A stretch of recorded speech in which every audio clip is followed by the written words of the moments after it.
कल आपकी हमने थ्योरम कर रहे थे कि भाई बॉडी का कोई भी पॉइंट लें और उस पॉइंट से 3 प्रिंसिपल एक्सिस पास होते हैं और वो तीनों प्रिंसिपल एक्सिस एक दूसरे के परपेंडिकुलर होते हैं। ठीक है ना, आप ये वाली थ्योरम्स को कल प्रूव कर रहे थे। क्लियर है? ओके। आपने 2 कंस्ट्रक्शन की थी, आपने प्रिंसिपल एक्सिस के बारे में डिस्कस कर लिया था।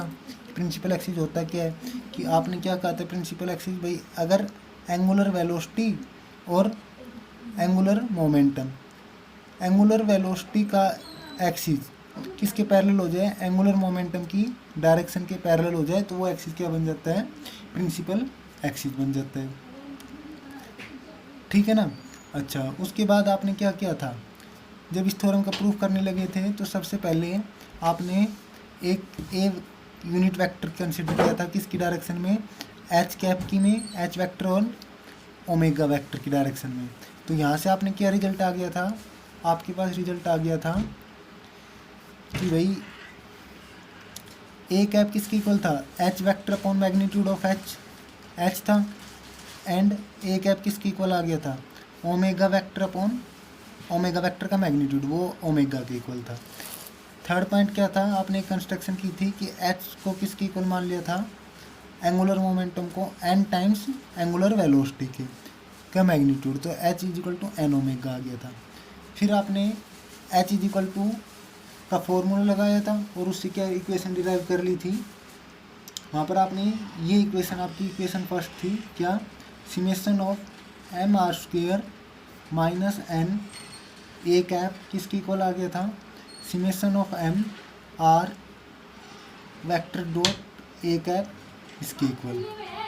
ठीक है, ये आपका इक्वेशन नंबर फर्स्ट आ गई थी। इससे आगे करते हैं आप, ये आपको क्या कह रहा है, आप एक पोजीशन वेक्टर को जर्नली लेट आर वेक्टर कर लो, किसकी इक्वल होता है, एक्स आई प्लस वाई जे प्लस जेड के। इतना क्लियर है। एंड जो आपने यूनिट वेक्टर माना था उसको किसका नाम दे दो, लैम्डा आई, म्यू जे और म्यू के का नाम दे सकते हो। इतना क्लियर है। ओके, अब आर वेक्टर की और ए कैप की वैल्यू को ऊपर वाली इक्वेशन फर्स्ट में सब्स्टिट्यूट कर दो, तो यहाँ से कितना आ जाएगा आपका, summation of M R square minus N lambda I plus mu J plus mu K. इतना क्लियर। समेशन ऑफ एम और इन दोनों का डॉट करोगे तो ये कितना आ जाएगा, लैम्डा एक्स म्यू वाई और म्यू जेड, और आर से करोगे तो अगेन ये कितना हो गया आपका, एक्स आई प्लस वाई जे प्लस जेड की। इतना क्लियर।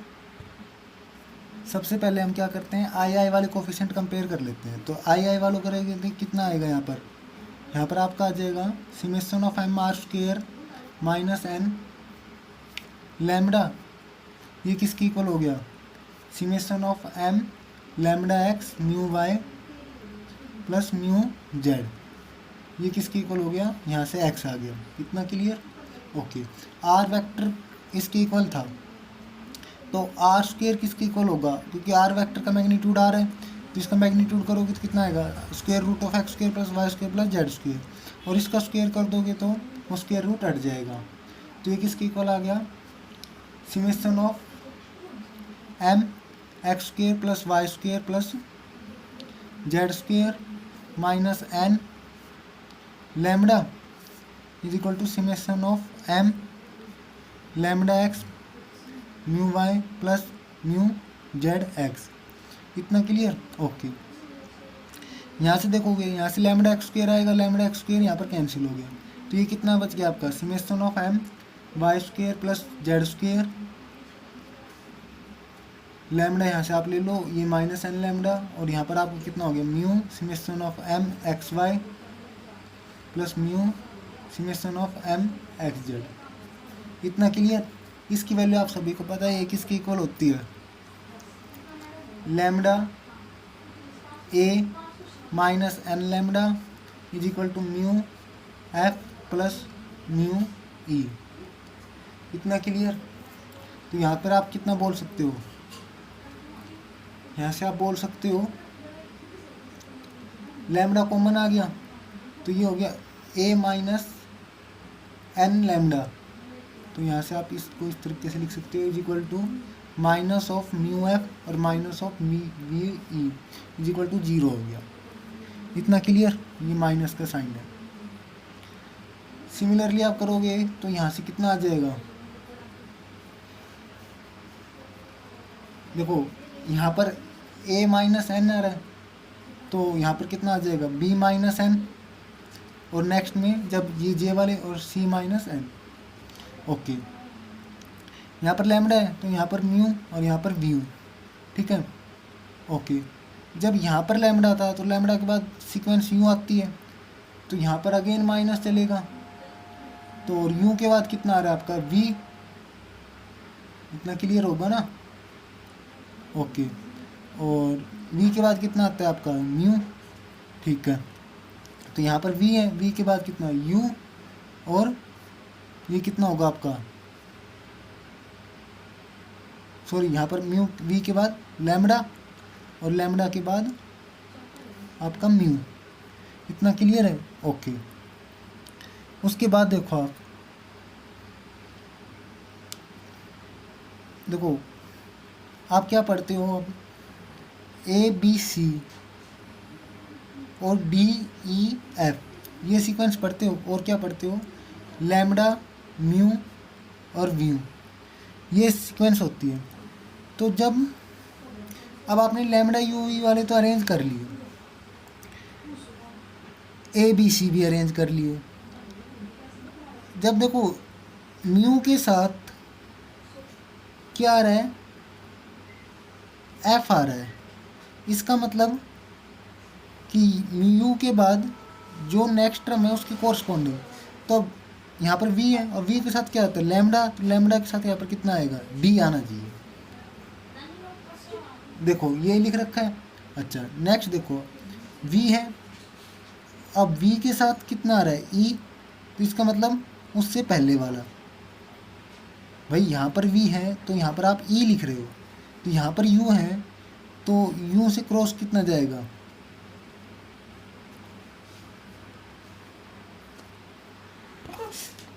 देखो यहाँ पर लैम्डा आएगा, क्योंकि यहाँ पर यू वी और लैम्डा। उसके बाद देखो आप, लैम्डा से पहले कौन आ रहा है वी, और वी से कोरस्पॉन्डिंग कौन आ रहा है एफ, तो यहाँ पर आपको क्या आ जाएगा एफ आ जाएगा। ओके, तो इस तरीके से आप अरेंज कर लोगे। तो सिमिलरली मैं यहाँ पर लिख दूंगा, यहाँ पर ई आएगा का और यहाँ पर आपका डी आएगा। इस इक्वेशन को आप सेकंड का नाम दे सकते हो, इसको थर्ड का और इसको फोर्थ का। ओके, इसको आप इस सेकंड और थर्ड और फोर्थ को मैट्रिक्स या डिटरमिनेंट की फॉर्म में लिखना होगा, तो इसके लिए आप इसको इस तरीके से लिख सकते हो, in order that these equations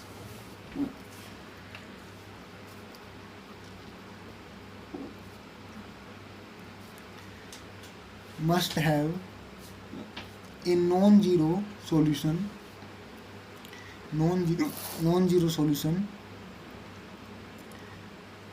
We must have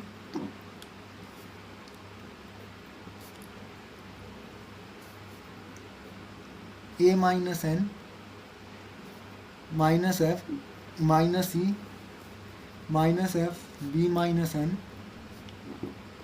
minus d minus e minus d c minus n is equal to 0। इसको आप फिफ्थ इक्वेशन का नाम दे दो। अब देखो ये क्यूबिक इक्वेशन होगी, और क्यूबिक इक्वेशन में आपको पता है कि 3 रूट होते हैं, उनमें से एक रियल रूट होगा। उस रियल रूट का आप किसका नाम दे दो n1 नाम दे दो, और n1 को आप x एक्सिस के लॉन्ग ले लो।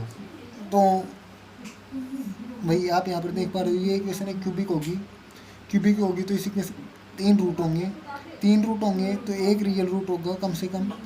उस रियल रूट को हम कहते, अगर वो आपके x एक्सिस के होंगे तो उसकी जो डायरेक्शन को साइन होंगे उसमें x एक्सिस वाला कंपोनेंट नॉन जीरो होगा, बाकी जीरो होंगे।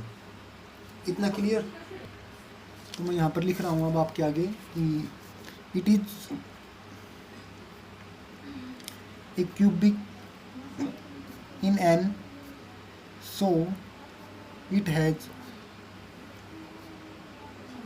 3 roots, at least one of which is real. Let n is equal to n1 be the real root of equation 5, and let the, यहाँ पर आप लिख सकते हो, and let the direction associated with n1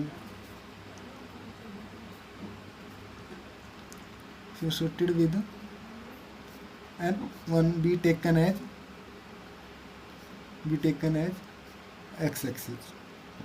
Okay, तो then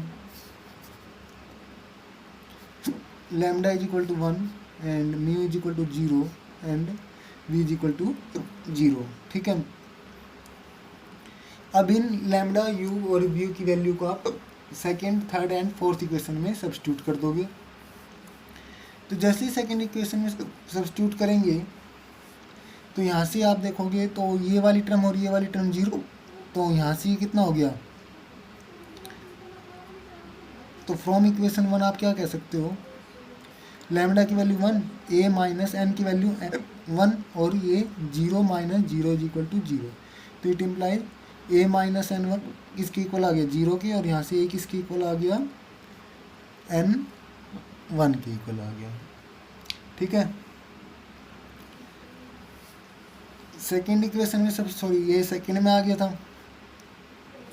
third से क्या आ जाएगा आपका, थर्ड में आपको म्यू और वी वाली टर्म 0, लैम्डा की वैल्यू 1, तो ये एफ की वैल्यू 0, और फोर्थ इक्वेशन से आपके पास कितना आ जाएगा, ई की वैल्यू 0 आ जाएगी। तो अब आपको क्या करना है, यहाँ से आपको ए की वैल्यू, ई एफ की वैल्यू इक्वेशन 5 में पुट कर देते हैं, उसके बाद देखते हैं क्या होता है, करते हैं। तो क्या करो आप, जैसे ही आप ए की वैल्यू सब्स्टिट्यूट करोगे तो ए की वैल्यू कितनी है यहाँ पर, n1 है, ए की वैल्यू n1 है, तो ये कितना हो गया आपका, देखो ना, ए की वैल्यू n1, तो ये कितना हो गया आपका n1 माइनस n, एफ की वैल्यू 0, ई की वैल्यू 0, एफ की value 0, B minus N, D की वैल्यू माइनस डी रहेगा क्योंकि कोई वैल्यू नहीं है ये, ई की 0 माइनस डी, और C minus N is equal to 0 चल रहा है। इतना क्लियर है। यहाँ से आप क्या करोगे, फर्स्ट रो से एक्सपेंड कर दो इसको, तो ये कितना हो गया, n1 minus N, B minus N, C minus N, minus D square. इतना क्लियर, ये कितना हो जाएगा आपका, अब ये वाली वैल्यू 0 आ रही है, इसका मतलब ये वाली टर्म 0 और ये वाली टर्म 0। ठीक है, तो यहाँ से कितना आएगा, n1 या तो n के इक्वल होगा या ये वाली टर्म 0 होगी। तो जब ये वाली टर्म 0 लेके चलते हैं, b minus N, C minus N, minus D square is equal to 0, तो ये डी स्क्वेयर की वैल्यू आ गया। अच्छा, अब आप इसकी और इसकी मल्टीप्लाई करोगे तो ये कितना आएगा, B C minus N C minus N B plus N square minus D square is equal to 0। ये एन स्क्वेयर के अंदर क्वाड्रेटिक बना लो इसको, तो ये कितनी आ गई आपकी, मैं यहाँ पर कर रहा हूँ, ये आ गया आपका एन स्क्वेयर, इन दोनों में आप सी एन को कॉमन ले सकते हो, तो ये minus B plus C N, और ये कितना आ गया आपका plus B C minus D square. इतना क्लियर। इसको सॉल्व करोगे तो कंप्लीट सोल्व करोगे तो आपका इक्वेशन आ जाएगी बी माइनस सी का whole square plus 4d square. ये इसका डिस्क्रिमिनेंट आ जाएगा, क्योंकि देखो ये एन के अंदर क्वाड्रेटिक हो, ये इसका डिस्क्रिमिनेंट निकालो कितना होगा बी स्क्वायर माइनस 4ac, तो बी स्क्वायर कितना होगा, इस डिस्क्रिमिनेंट कितना होगा आपका,